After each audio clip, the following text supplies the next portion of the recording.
नमस्कार जय जगन्नाथ आउ गोटे नुआ वीडियो आपण मानक स्वागत जनावि मुझे आज आपण सागर पनीर मसलार रेसिपी शेयर करी। तो प्रथम कड़े किसी रिफाइंड ऑयल नहीं गोटे पियाज को फाइन पेस्ट करके हल्का ब्राउन होगा पर्यंत भाजी तादरे पकई अदा रसुण पेस्ट लुण हलदी लंकागुंड पकई किसी समय भाजी सारापर एपटे आउ गोटे कड़े रिफाइंड तेल दे पनीर गुड़ाक मुझे भाजी नेबी।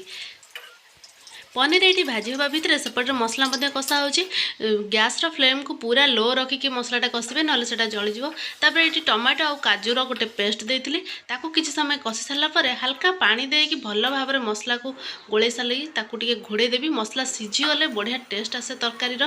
तो मसला सीझापी ये मुझे ढाकुणी देकी छाड़ी 5 मिनट पर ढाकुणी खोली देखला बेलू तेल सब उपरक आसी जाता माने कि आमर मसला भल भाव में कषि जाता। गोटे चामच ये मुझे पनीर मसला आड कली हाथ में कस्तूरी मेथी की क्रश करके पकई पनीर को ऐड करी किसी समय मसला सांगे कषि सारापर आवश्यक अनुसार ये मुझे पानी ऐड करी जो ग्राइंडर जार में मसला बाटी से ग्राइंडर जार को धोईकी तादरे किसी पानी दे देती ढाकुणी बंद कर 10 मिनट हाई फ्लेम रे फुटे सारापर देखो केते सुंदर भाव में पनीर गुड़ाक फुलिकी उपरक उठिकी आसी। पनीर मसला एबे हमर रेडी हो गलानी प्राय ये कटा धनिया किसी आम ऐड करवा ऊपर आ गरम गरम सर्व करवा पनीर मसला। आज वीडियो आपण मानक केमती लगी कमेंट सेक्शन में निश्चय जनइबे। वीडियो भल लगी चैनल को सब्सक्राइब करेंगे लाइक कमेंट शेयर करने जमा भी भूलें। आसबि पुणी आ गोटे नुआ वीडियो।